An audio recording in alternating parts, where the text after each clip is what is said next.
Welcome to episode 37 of A Fighting Chance. We've got Salvador Garcia. What's up, dude? What's up, my man?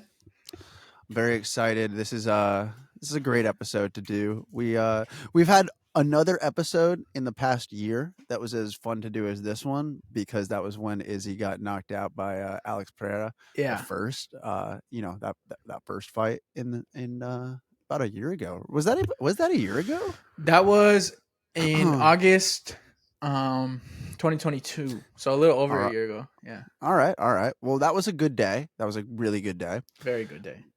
And I'm sorry, wait. I'm thinking of Leon. Izzy was in like November. So not a year. Wasn't it Madison Square Garden? Yeah, I think it was in November. Yeah, it was that November Madison Square So Garden. So almost a year. All right. Well, the Kamaru one with Leon was obviously up there too. So yeah, these are just highlights. These are highlights for us. I don't know what it is, but I said to David the other day, it's crazy to think like you could take Izzy and Kamaru and be like, okay, these are UFC fighters, like as examples, and then take Justin Gaethje and Dustin Poirier and be like, these are also UFC fighters. Yeah. Because there's just, there's two guys out of those that I'd like to hang out with, and then there's other two that I don't know what it is, and I don't really even need to like get into, because at the end of the day, they're on TV, they're doing content on YouTube and whatnot, and I don't know them. I don't know them as personal. They're not my friends. I'm just telling you, I just don't have any interest in being their friends. Right. So which is fine, and they'd probably have no interest in being my friends. But I am so happy on this fine Tuesday that we have Sean Strickland as the middleweight champion of the world. The last, it's been 3 days now? Yep. Every day I wake up and I look at my dad, I'm like, Sean Strickland is middleweight champion of the world. And we're just like, oh my God. It's insane. It doesn't even feel real. It feels like I've seen a few people say that we're now in the alternate timeline. Like we've just jumped. When Dricus beat Robert Whittaker, everything just got flipped on its head. I mean, everything's crazy. Everything's nuts. When you guys called me after the fight, your dad's like, you know what this means? And I was like, there's hope in the world. It really felt that way. I don't know. Yeah. Like all week, it's interesting because, you can go back the last few years of watching Sean and the come up that he's had. And, everybody thinks he's outrageous and he says very outlandish things. And it's interesting because I've loved every second of it. It's made me laugh. It's made me feel inspired. It's made me feel like there's somebody out there who's doing something different than everybody who's just trying to please the world. And honestly, like you think about like Colby Covington, and he makes me laugh as a character, like, because I truly think it's like when the cameras are on Colby, it's like he's got this script that he's just firing on all cylinders to get every single line that he's written in his head out there, like as quickly as possible, where Sean's just being authentic. And I don't think that exists anymore to the degree that Sean is. And it's so awesome because leading up to like the week of the fight, I haven't found myself like, I mean, I listen to him on, I listen to him with the Nelk Boys. I listen to him with literally everything. I mean, everything that there was for media day, everything and it was so inspiring. Like it was just getting me so pumped for him. And it was so crazy though, because even throughout all of that, man, I literally always believe in underdogs. There was just something about this fight where I think it was like I just believed that it should have been Drigas. So for the last like 6 weeks and I don't know. I don't know what it is, but I'll be honest. It's not that I even had Sean canceled out in my mind of winning. I just didn't even think about it that there was, I really didn't even think, it's not that I didn't even think he had a shot. I was just like, oh, this will be like an Izzy fight. Izzy will probably knock him out. Izzy's on steroids. Izzy's got the titty. I'm like literally, I'm just building up my whole reasoning for why Sean's going to get knocked out. Like Sean's going to get in there and do the man dance and it's just not going to work out for him. Like but I never once. And it's so funny because every single time that Sean's fighting, it's like Sean's literally outstriking everybody he fights. And his defense is crazy good. I just don't. I don't know why. I do know why. I do know why. Because the media sways you to believe that Izzy's better than he is, Yeah, and I think it's and that's also he that's kind really of why. sways. Sean sways his own narrative a little bit to kind of downplay what he does because you're focused Right. on he says all this crazy shit and not that Right. he's really one of the most elite strikers in the game, Yeah. just hands down. I mean, this is what this guy does all the time. He fights. But what's interesting to me is like because I'm saying that I think the media makes Izzy out to be a better than he is and be a bigger superstar than he is, and because I mean the truth is I don't think of Izzy as a superstar because for me the media can tell you like the main media players like Ariel and Chael and Michael Bisping and the weighing in guys and Schmo and like all these Yeah, guys can tell you and talk your ear off about how big of a star Izzy is, and the power of the internet is I can read the comment section and know that that's not true anymore. yeah, And yeah. that's I the mean, great thing about 2023 is there is literally a voice of the fan out there that is just I mean Izzy's a meme about dogs at this point. yeah. Have you been reading these comments though? I've read everything. I'm caught up on all the lore of. Dude, it's crazy. Like it's truly like you'll read something like it's like a like Izzy's like on the plane flying back and like trying to shrug it all off like hey I'm good not not too bad, and it's like you read the comments and it's like maybe 1 out of every 10 isn't about this, but it's like, oh, he'll be fine. He'll get home and have the comfort of his dog. Like it's ridiculous. And it's so ridiculous that I actually almost feel bad for him. Yeah, they're going pretty hard. But to your point about you not saying that he's a superstar or not thinking that he's a superstar, I think As much of a superstar. yeah, I think in the eyes of say like an executive or the higher up media, like Yeah. you mentioned, he's the dream. He's flashy. Uh-huh. He's got a different. He's from somewhere else. He's not just American. He's got like the Nigerian thing going on. He's from New Zealand. He doesn't really say too much outlandish shit. Every time he does, he's gotten huge backlash for it.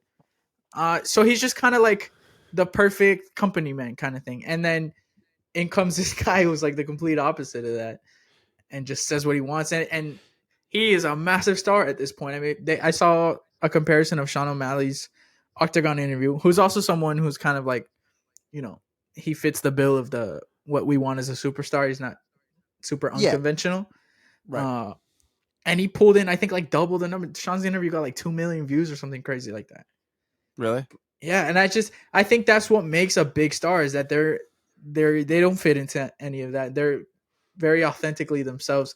Anderson was a huge star. Anderson famously didn't get along with the UFC Mm-hmm. and Dana. So like these I think uh I think Israel's a lot chummier with the organization than uh than these other Then guys and that kind of boosts him up, but only because he's made them so much money and defended his title for That's so what, long. yeah. And then so like you get Dana saying at the press conference, kind of almost dismissing Sean's win, like, oh, he looked slow out there. We're gonna do the rematch. No credit given really to the game plan that they Right. brought in, how short notice this was. Everybody Right. kind of like it was just I didn't like that. No, I didn't either. But and it's interesting because all of these media guys who have just been like, "Oh, this is going to be an easy fight for Izzy," like it's a bad matchup for Sean.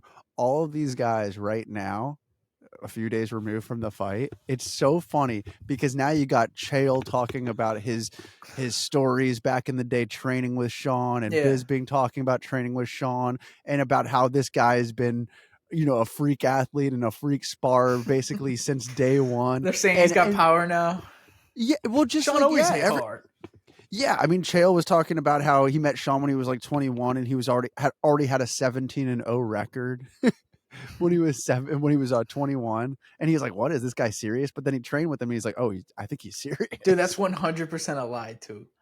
Because I watched a video of him when he made his debut, and I think he was older than 21, and he was like 15-0. So I think Chael just says shit. He said he fought like 6 times a year from like age 17 to 21, Let's see. like before he got his pro card. He was undefeated when he got in the UFC. I know he had a nice little record going. see. I mean, it makes sense to me, like what Chris Curtis said, though. He said basically what Izzy looked like is what most guys look like in sparring with Sean their first time. Yeah, confused. Yeah. Dude, his reaction was awesome. Seeing Chris, it's just like, that's a I need to hear the boy. reaction, like with Jens Palma. Yeah, they clipped I it haven't and they heard put that it yet. up. It's great because you can tell he's genuinely excited for his friend. Can you? It's the reaction when he does the almost knockout, right? It's Do you have both. that? They clip when he gets the knockout. When he gets the knockout, he doesn't really. He's just like, oh. But it's Can you after play when it? they announce the end. Yeah, I got you. When they do the Dude, ending. play it for me. Play it for me. Give me that drop. I got you, brother. No, I was listening to him talking about it, and I was like, oh, I gotta do me a Google. The Googs. The Get on the Googs. Googs. I've heard about Googs, The Googs. but that sounds wrong. By the way, that sounds bad. Yeah, a little bit. That sounds like a racial slur, but we're just saying Google. I mean, Are you we, guys though? dropping some slurs on Man, that was ridiculous. you know, after the second one that was dropped at UFC 93, it was almost a certainty that Sean was going to win. I really thought he was. I was more surprised that there was 2 slurs dropped and it wasn't from Sean Strickland. Sean, I really don't feel is like a hateful guy as far as like dropping slurs. Well, I just don't feel like I don't don't feel he's like that hatefully. guy. I think he would just say it as like a joke. Okay, well those were said hatefully. Who knows? All right, I got it. I think. Let me know if you can hear it. You can hear it? No, it's not playing through. Oh shit! Come on, Come on, brother. come on. I bet you New York Rick would have this quicker than me. New York Rick. Yeah, I bet he would be. Oh, here we go.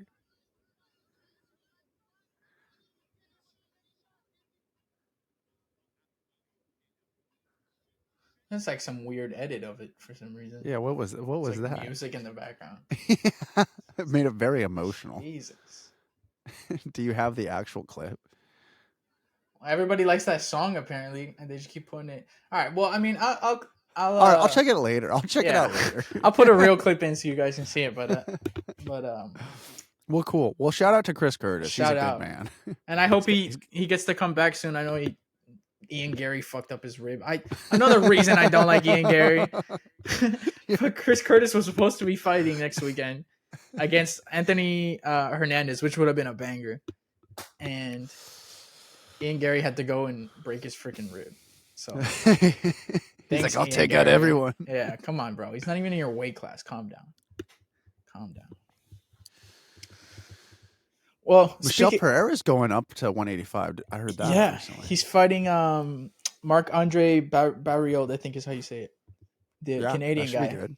Interesting match. Good. I see him running through him. I think Mark is definitely legit, but Michelle's a special talent. And if he looks anything like he's looked lately, he fights very very different from how he came in. He came in just like a psychopath, but I'm a big Extreme Couture guy at this point. So anybody who's with Eric Nixick, I'm just like, all right, let's is go Michelle with them Eric for now. Nixick? Yes. Oh wow, I didn't know that. Dude, I thought he was in Brazil. They have a stacked 185 crew there. Yeah, they do. Roman, Vittori's there sometimes. Sometimes Chris, you got Puna. Yeah, true. Puna, is he still in the UFC? Yeah, I think so. Yeah. Yeah, Chris Curtis, the champion of the world now. Yeah, let's not forget that. Dude, you know what I was thinking about the other day? Because I did see a meme about the 3 African kings that it was Usman, Ngannou, and and Izzy. Now they're all gone. Mm-hmm. Sean Strickland has faced every single one of them. Sean Strickland said he used to spar with Francis Ngannou in the gym. He just beat Israel Adesanya, and he fought Kamaru Usman like really early in his career. So this could be a hate crime. This could be, yeah. Wow. This is the most subliminal hate crime of all time. I saw somebody say that Sean Strickland gets like plus 10 power points every time he faces a black guy. That's good. Yeah, funny. But okay, so what's gonna happen now? Let's just get into what do you want to go down now in the 185 division? Well, right off the bat, what I don't want is a rematch. I think they need to let the division breathe a little bit. They have a lot of contenders at this point. A ton of contenders, and I think way more exciting fights than watching Izzy rematch Sean. And then we say Izzy wins, then shouldn't you give Sean the third match? Like you get into this whole thing, and right. I think fans are tired of that because there's been a lot of those recently. Like they're really pushing the trilogies and the rematches, which I get if it's like an epic fight, but just because they lose doesn't warrant a rematch.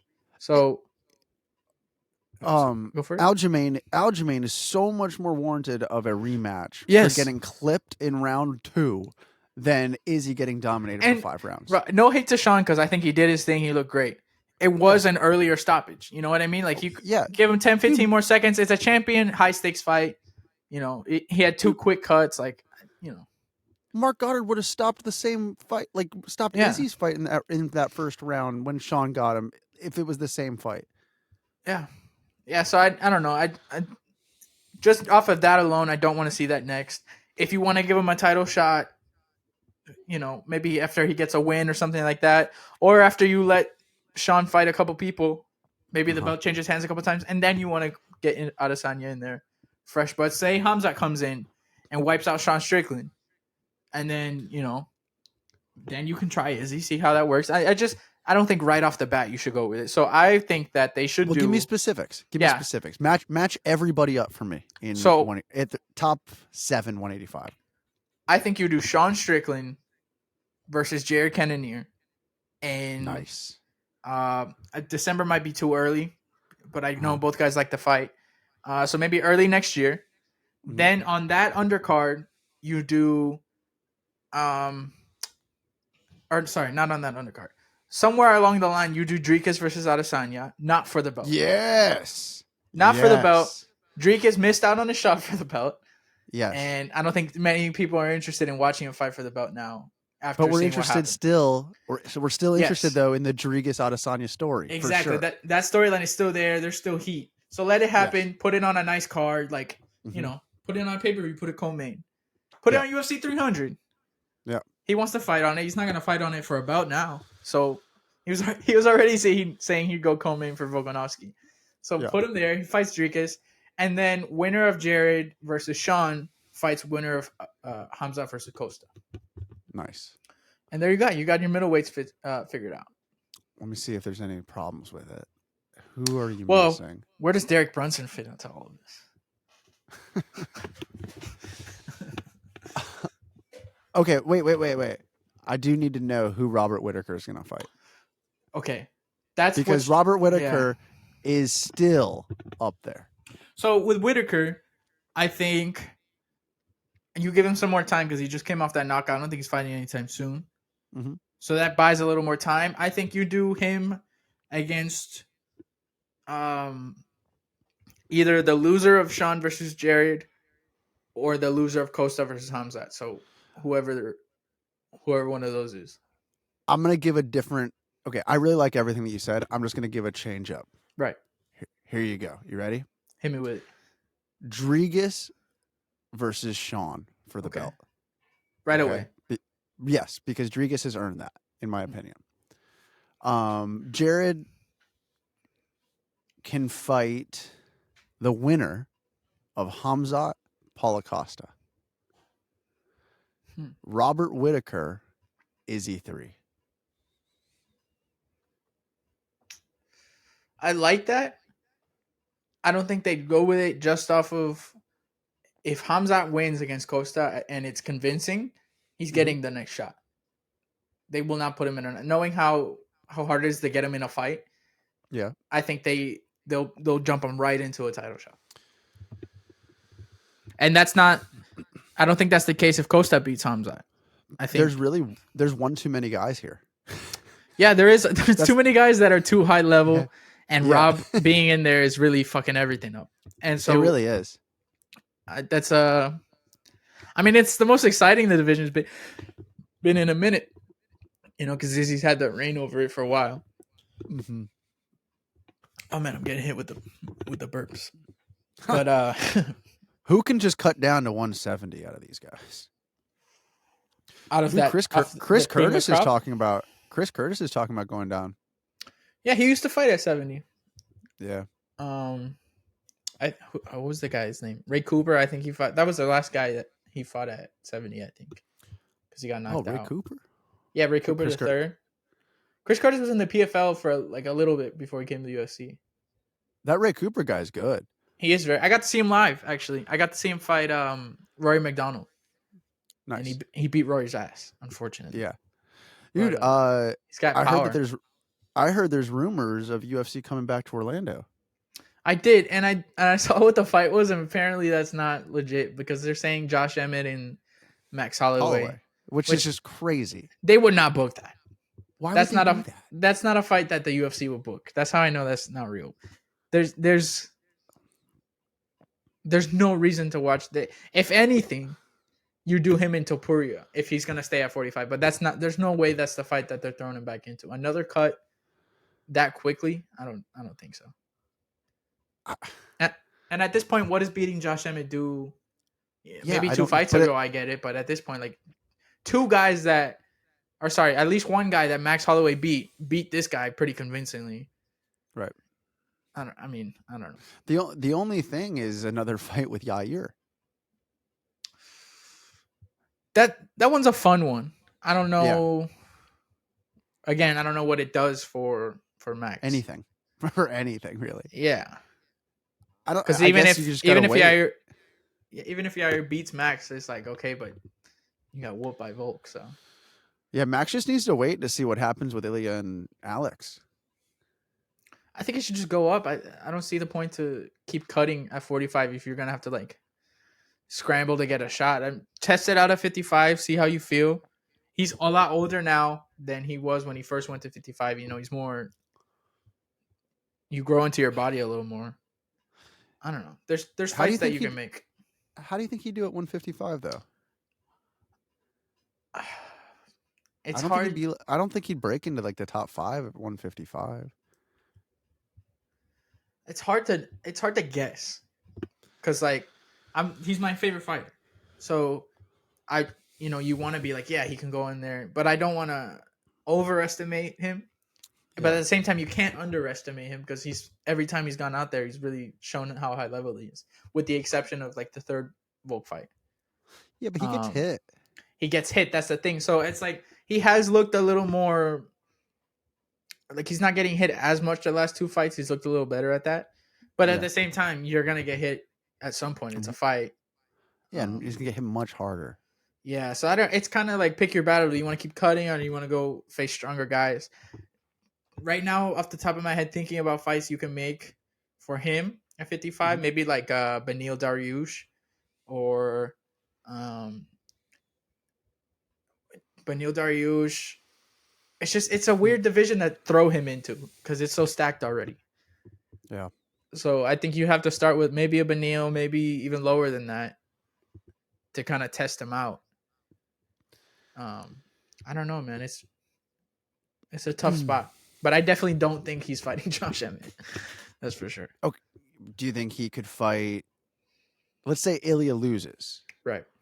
And Volkanovski goes back to fight Islam, but still has the 145 belt, and Max beats Ilya. Then you do the 4th fight.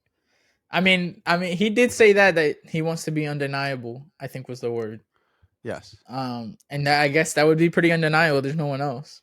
Right. Like even Max Holloway versus Giga Chikadze makes more sense than throwing him in there with Josh Emmett.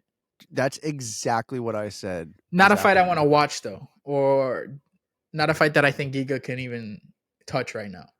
But just matchmaking wise, makes more sense than Josh Emmett. You don't think Giga would do all right against Max? No, I don't think so. I think Giga's tank is not really there, and that got exposed big time by Calvin. And I mean, we all know who Max is. That's what he does. So I think Max too smart at this point. that Mhm. Giga doesn't present. And I know he's got the body kick that hits really hard. He's tough, all that stuff. But it's nothing that he hasn't fought before. Nothing that he hasn't seen. But he's from Georgia. Oh, my bad. My bad. You know what? Just throw him a Rob in there with Folk. Just let's see what it is. He's from Georgia. Let's see what it is. You know what I think is a great fight? Mm. Aljo, Max Holloway, 145. I think Max eats him, dude. That's a good fight, though. It's a It's fight. all right. Dude, it's a fight with big names that you would want to see if that was happening. As far as for Max goes at 145, I'm more interested in that than him getting in there with anybody else besides Volk. Yeah. But then I don't know. I just don't think that's. I think he'd box him up, dude. I think Aljo, first of all, is gonna look very small in there at 45, even because Max is a bigger featherweight. He's not the biggest, but I mean he's almost 6 foot. Is he? Yeah. Really? So yeah, he's not like, and Aljo's pretty small. Even at bantamweight, like he was always stronger and maybe more built, but he's not, he's nothing crazy size wise. So I think he'd look very small in there. I don't think he'd be able to get past the hands of Max. I mean, it may be a good fight, a good scrap. I'm not very interested in it because, again, I don't see what it does for either guy. Yeah. Because, I mean, after seeing how he looked against Sean, no one is interested in Aljo versus Volk. And then say you beat Max, I still don't think anyone is interested in that. Or the UFC. It's tough. It is. That is a tough matchmakers have a hell of a job right now. I don't know. It's rough. Let's hope they care. Yeah. It's like there was a South Park episode where they're showing how Family Guy writes their episodes. And there's and they go into the Family Guy office and there's these manatees just pushing little balls that have words on them around in a manatee tank, and that's what's writing Family Guy's episodes. That's epic. That's what the matchmakers are doing. They're just manatees. doing whatever. Yeah. Yeah, they're just like, oh, that's gonna happen. You know, the easiest fight to make right now though is Manel Kape versus Kai Kara France. That is a must book. That needs to happen as soon as possible. Get over your concussion. Well, no, I don't want to say that. But or Manel Kape versus Pride Month would be a good fight. Manel Kape versus what's his name? Lance Bass of NSYNC. That'd be a solid fight. What's his name? He was on Krause's team. Dude, I said that literally the other day. The dude who got Kape against John Molina. Jeff Molina. John Molina, I think, is a comedian. John Molina, yeah. Yeah. Funny guy. Yeah. Funny guy, that Jeff. Yeah, flyweight's interesting right now too. Come on though, he didn't even finish that guy though. I mean, that guy was tough. Yeah, I think he underestimated him a little bit. I think he could have pushed the pace a little earlier and got him in there, but he kind of not let him survive, but he gave him too much room. Right. And then he had his own moments in the fight. I think he definitely underestimated him, but the fact that he pulled it out shows that he is that high level. A lot of guys, I think, also would have crumbled under that pressure to do good early, and then this kind of zombie comes back at you, and right. I think he showed that he has championship level, poise in those situations. But I still think he's championship ready, Manel Kape, and I just think that's how good that kid is, Dos Santos. Did you see that right before the fight, it came on the screen from DraftKings that somebody put $220,000 on Israel's on his money line though, Sal? So he's a minus 700. The payout for that 20K. It literally was $30,000 payout. That's for nothing. 220,000. You're getting 30,000 back in return. That is such a dumb bet. and Drake put $500,000 on him by Dude, knockout. Izzy got hit with both of the curses. He got hit with the UFC cover curse and the Drake curse on one fight. What's the cover curse? Uh, Okay. Sorry. Yeah. every So like a UFC video every game? UFC cover has lost their next fight. That's It's funny. it's happened every single time. Dude, if somebody put $10,000 on Sean Strickland by decision, you literally would have profited $100,000. I almost won. I did a verdict tournament and I almost won $1,000. But bro, I'm so stupid. I Oh literally no. I Oh picked no. Sean Strickland by decision. Yeah. I inputted Sean Strickland and I was like, nah, I think he'll do it fourth round TKO, and I put fourth round TKO. Oh, And no. for the fight before the co-main, I predicted Volkov submission second round. So that hit, and I was like, "Oh my god, I'm about to win $1,000." No, you did not. Yes, because it put me so high up in like the tournament. It put You me like really number did? 2. Yeah, it put me number because you can put like XP on it. So like this is worth more if I predict it correctly, and I Yeah. did it. And so I'm thinking like, "Oh my god, I'm gonna win $1,000." And Yeah. then he goes to decision, and I ended up winning like $18. Dude, how bummed were you?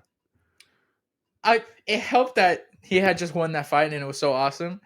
For sure, but But that, that I that didn't lose my money. I technically made my money back, so I was like, all right, whatever.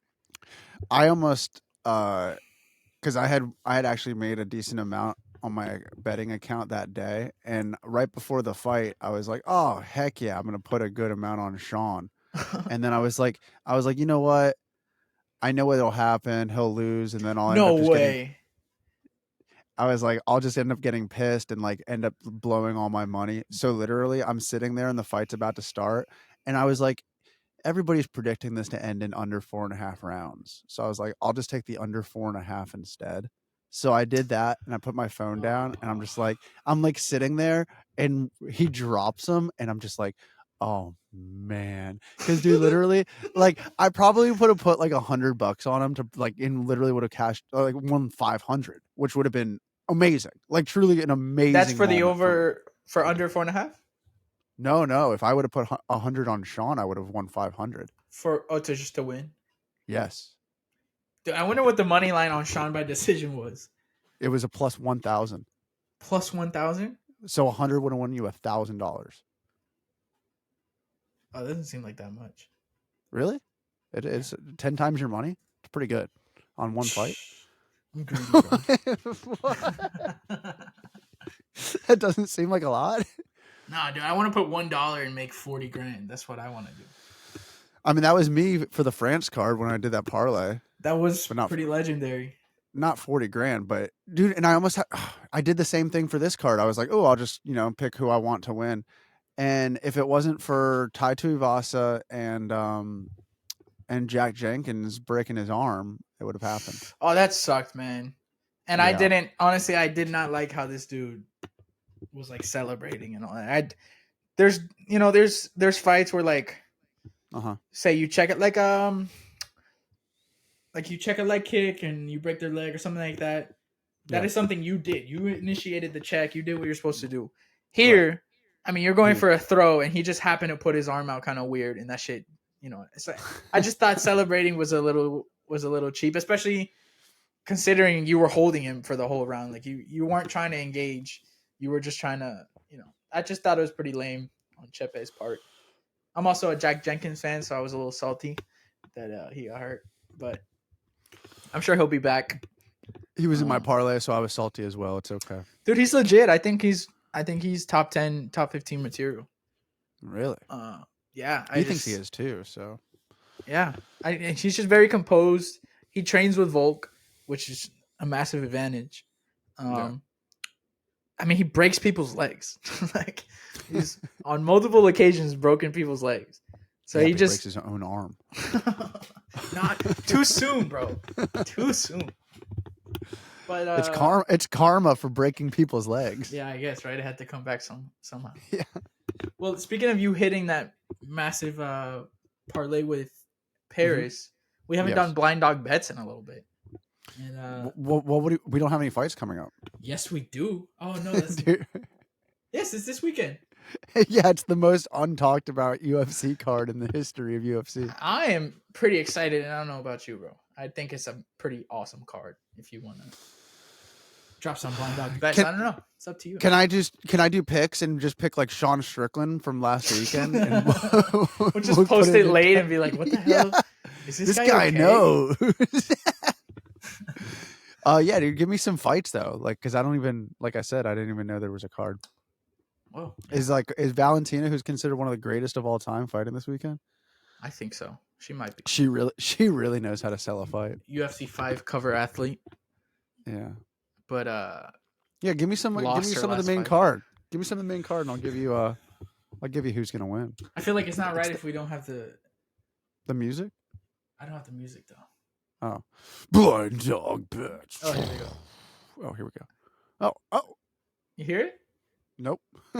Man, our sounds aren't working today, which is sad. But anyways, blind dog Leon bets. Edwards. Here we are. Yeah, give me some fights. I'll give you some rapid picks. Bro, and honestly, I think some of the better fights are on the prelims. So Mhm. I'm gonna point those out.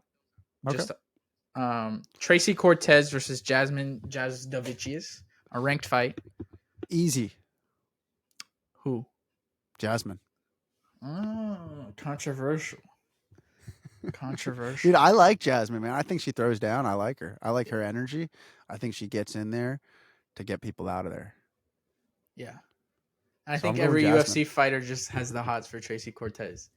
So Well, I'm not a UFC fighter. UFC fan. And I don't know why I said fighter. Dude, no, I have too much respect for Ortega to say that his Dude, they his broke lady's up. hot. Oh, dude, fair game. Let's go with Tracy Cortez. Yeah. Pick Tracy Cortez. No, man, I got the hots for Jasmine what? You got it. You almost had it. You almost had I know. it. Jasmine Jazdavicius? That's good. No. That's good. Okay. Yeah. Okay. Thanks. All right. And then this one, which is kind of crazy, this Yeah. fight, how this ended up as this fight, but it's Roman Kopylov versus Josh Friend, which was originally Chris Curtis versus Anthony Hernandez. Then it was Roman Kopylov versus Anthony Hernandez, and then it's Josh Friend versus Roman Kopylov. Is Josh Friend that really the new guy? No. I don't He's know newer. who He fought Who'd he fight? Trayshawn Gore, like lifted him up with a guillotine or something like that. That's kind of what he's He's more not the known guy for. I'm thinking of. He's not.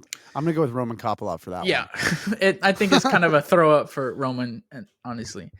Okay. Lupi Godinez versus Elise Reed, I think is your favorite fighter, actually. I really like Elise Reed. She's not. I prefer Sam Hughes, so we're gonna go. We're gonna go with. We're gonna go with the first. I don't even remember who. Lupi Godinez. Yeah. We're going with Lupi. I think Lupi. Lupi needs a win. She needs a win. Yeah, and I think this is winnable. She faced pretty high level the last couple fights, so this is definitely a nice switch up, you know. Why do I feel like Elise Reed fought like 2 weeks ago? She fought in June? Yeah. So it's like semi recently. Yeah. Let's see. Then moving into main card, Fernando Padilla, who I'm not familiar with, but he's fighting Kyle Nelson, who I am familiar with, and is pretty good. badass. I like Kyle Nelson. Yeah. But I don't know this other guy. Me neither, but it says he has one win in the UFC against Julian. Oh, yeah. He came in and knocked out Julian Erosa in his first fight in the UFC. I remember watching this. Dude. This guy might be good. Yeah. He might have heat in his hands. Dude, and he's Mexican on Noche UFC. I mean, I'm going to go with that guy. yeah. Yeah, Sorry, I like Kyle, but nah. Back out. Nah. Back out. All right. Then another prospect, Daniel Zellhuber. I like him, man. Had a good last fight with Lando Venata. Yeah. Versus Christos Giagos, who's, you know, he's good. He's got good wins, but I'm going with Daniel Zellhuber. Then the return of Raul Rosas Jr. Oh, really? This is interesting. He's fighting Terrence Mitchell, who's probably most known for losing to Cameron Simon. I think last fight. Yeah, last fight. Great thing to be known for. Yeah. There's holes in his grappling game, which I think is why they booked this matchup. I'm gonna go with Raul Rosas because I do believe in his skill set. I know he's very young, could very well go out there and it looks a lot like that last fight. I think he ran into a real prospect last fight pretty early on. And that was just maybe too much of a jump for him. But I think this is a winnable fight. I think he's taking some time. He looks a lot bigger. Mm-hmm. Like they were in the weight room. And he's working at the PI, so I have confidence that they got him ready for this fight.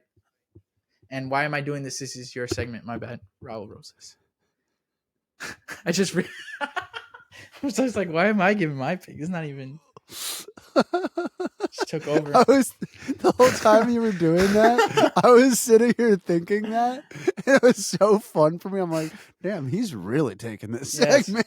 Sorry, my bad. No. I like it. I like your breakdown. It felt good. I honestly felt like I was listening to Brett Okamoto breakdown fights. Dude, that's not who I want to be compared to. Jesus. Well, Brett Okamoto likes to steal segments too. Sorry. My bad. At least I caught it, At least I'm aware of it. Dude, so Brett Okamoto does a like a little betting show on ESPN with like an expert bettor. And they were doing... Is it Yanni the Greek? No, I wish. And so, dude, I was watching it like the day of the fights of like last Saturday.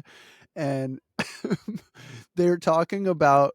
They're like, yeah, Izzy on DraftKings by knockout is a plus 100. And Brett Okamoto goes, when I saw that, I've been living in Vegas for a very long time.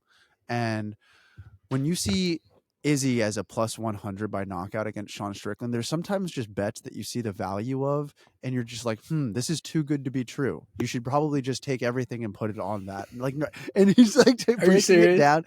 Yeah, and I'm just like, oh my gosh, that's gonna age so well. Bro, what does Brett Okamoto know about fighting? Dude, I just imagine, I'm imagining Brett Okamoto just walking through casinos in Vegas being like, there's value to this bet. Just ruining lives. Yeah. He's like, how are you? Those homeless videos, and they go up to him on the street. How did you become homeless? Like, Brett Okamoto told me to bet my life. Bet my life on Kamaru Usman versus Leon Edwards. There's like a family enjoying like dinner in a buffet, and he's at like a Golden Corral. Yeah. He's like, do you know that there's value to be had here? Yeah, I'm not a fan of Brett Okamoto. I am. Sure, he's a nice guy. I'm Sean Strickland in it. Sure, he's a nice guy. But yeah, back to your segment. What do you think about Raul Rosas? I'm going with all Mexicans. How about that? Oh, okay, I like it. Yeah. So, if you're going all Mexicans, do you consider this next fight? You think? Wait, I'm sure. Is Tracy Cortez? Yeah, she's Mexican. Oh, whoops. Sorry, Trace. Do you consider Kevin Holland an honorary Mexican? Because he's fighting Jack Della Maddalena. Why did I forget that that's happening? I'm so excited for that fight. Is that the co-main? That's the co-main. Oh my gosh. That is a freaking banger. You know what's unfortunate? What? I think it'd be cool if that was 5 rounds. Yeah, it would be interesting. Because every time Kevin has been in a 5-rounder, which I think is only once, he's tough enough to go all 5. I don't know. This is such a weird matchup. It's very weird. And I know who you're going with. Man. You do? I think so. I know you're high on the Jack Della Maddalena train. I think that Jack is going to knock Kevin out. After watching that last fight?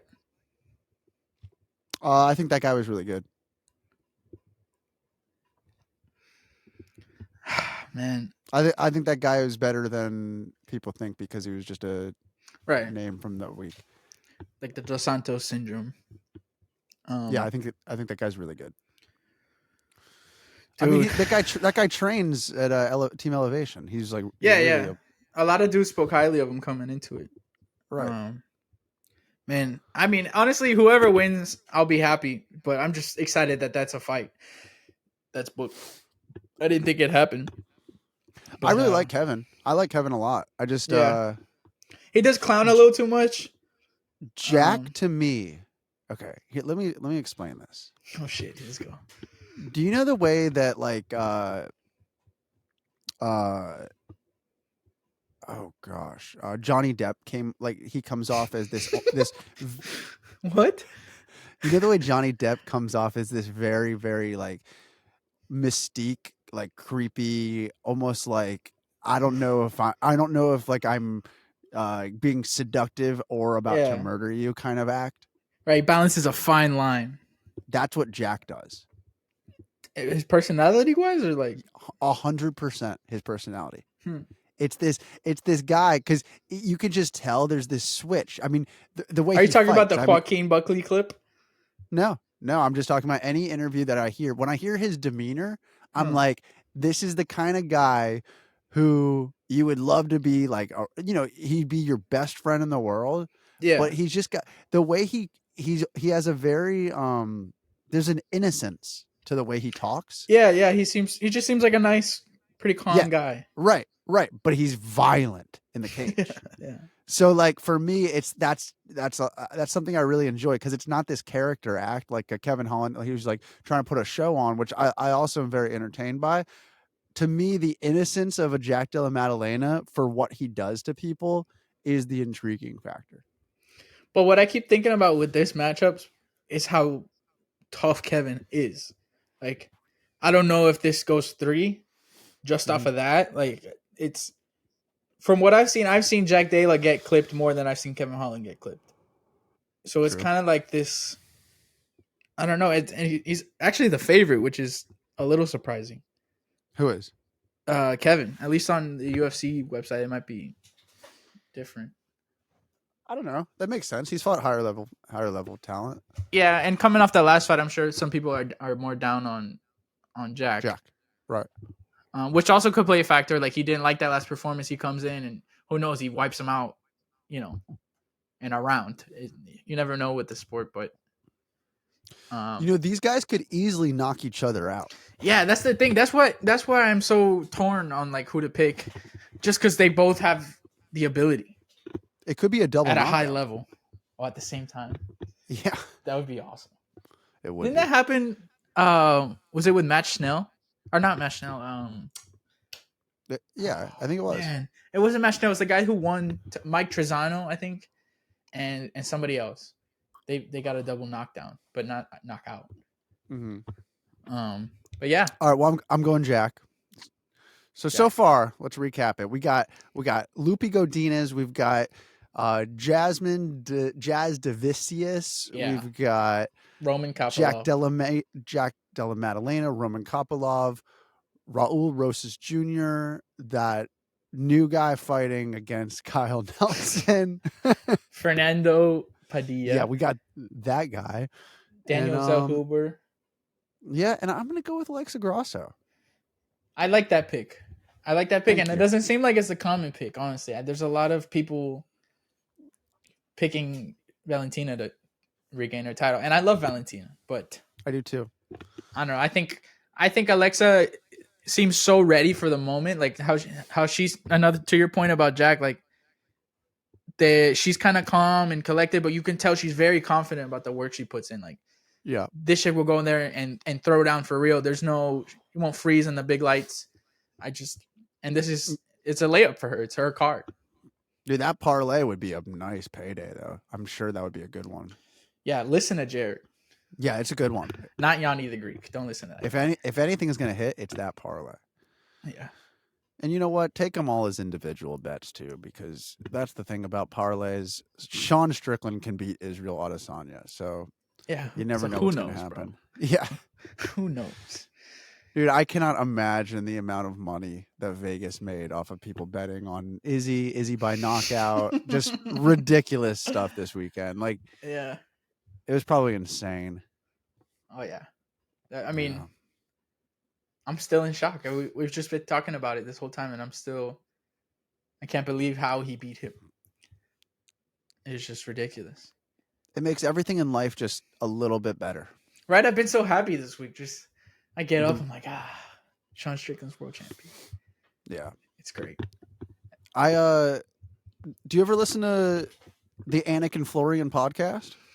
I have a few times, yeah. It's the best, man. Honestly, it's great because of one reason. They have Ray Longo on every Monday, Yeah. and Have you? he's my favorite human. Him and Matt Serra are my favorite team of humans on earth. They're really the best. Matt Serra's hilarious. Dude, I love them. I really do. Like it's just awesome. And then even throw like Ally Quinta in the mix with Yeah, them. yeah. Dude, And I there's just miss Al fighting. I miss Quinta. He was yeah. always like he would throw down. He have a crazy scrap, and he was just funny as hell. I mean, like I miss him being around. Dude, but the Matt Serra stories, like like Ray Longo getting Matt Serra like out of jail stories are crazy. Ray Longo. Ray Longo's a bad dude, man. He is. I mean, He what, like is. 3 champions? Yeah. Yeah. But no, I was listening to that today with Eric Nixick called in for a little bit. And Yeah. dude, John Anik is to me the best in the business. Yeah, he's the consummate professional. Yeah, he's not just good at doing his job like as UFC commentator. He is so good on just on a microphone. He is so good. So comfortable. Like it's just there's no second guessing anything he's saying. It's just flowing. There's a flow, there's a script being done. It's really good. It's very well organized, and yeah. You could tell he's a fan. Like he's really studied his commentators. What were you saying the other day? The other day I really needed a nap, and I was like, and sometimes I just can't like sleep to silence. I always have to like put something on to fall asleep to. Mm-hmm. And I was scrolling through YouTube, and it was the clip was like 35 minutes long, and it was the MMA Hour. Ariel defends Marab or Dana White's like bad comments that he has said about Marab. And I was like, oh, this will put me to sleep. And I clicked on it. And next thing you know, within 3 minutes, I'm asleep. Dude, I don't even watch his rants or anything anymore. Hey, you ever need a good nap? It's very nice. Yeah. I don't know. Well, you going to be watching the Contender Series tonight? Starts in a little bit. I haven't been all season. Really? I have not. It's been very good this year. It's actually been better than I expected. There's been some real prospects. It's yeah. You know what? It's so funny because I watch afterwards, like the recap of who got the contracts. Yeah. And it's always so funny because at this point, like last week, I think like in the main event, like a plus 500 one. Yeah. And it was a huge underdog. Yeah. And all last year I was like betting on the Contender Series. And like there was times where I was like, because it's crazy the amount of underdogs that win in the Contender Series. I think last week every underdog won. If I might be wrong, but there was a good chunk of underdogs that looked amazing. That'd be just if you parlayed every underdog of a Contender Series and they all won with $10, you'd win like probably $10,000 because they're all such heavy underdogs. And Dana says it too. Like, I don't care what your record is. I don't care what you've done. When you're in here, this is the only fight that I've ever seen of you. This is your one impression. Like, right? Who cares if you lost a fight 2 fights ago or whatever? I mean, come in here, throw down, and you'll get a contract. So I think it makes it's 10 times more exciting than the Ultimate Fighter. Oh my gosh, I love the Contender Series. I don't know why I haven't been watching it because I did every Tuesday last year. Maybe check it out tonight. It should be it's funny if you watch it and it's the worst one of the entire season. Every favorite's gonna win tonight. I lose hundreds of dollars because of you you told me to tune in. Everything goes to decision. Yeah, you're like asleep halfway through it. It's just dog shit, and you have to hear Yanni the Greek the whole time. I mean, he's still on it, dude. He's still on. I don't even want to. I'm not even. I think what we're gonna do is we're gonna take the dog. We're gonna take this as a plus 200. Yeah. Carlos Pratis is a plus 500 dog, and I'm liking the money on Carlos Pratis. He's a dog. Yeah, not a fan. Good. That was good, man. Well, this was a nice little episode. You know. Thank you, my friend. Sean Strickland's champion. It was nice on your part too. Everything's Very nice good. on your part. Yeah. Thanks, my brother. Thank you. Well, dude, let's wrap this up. This was fun, and we will do this very, very soon. Yeah, for shizzle. Please hit that like button and ring that bell for notifications. Thank you for tuning in to another episode of A Fighting Chance. Hope everybody fights Again. again. Peace. Goodbye. Goodbye.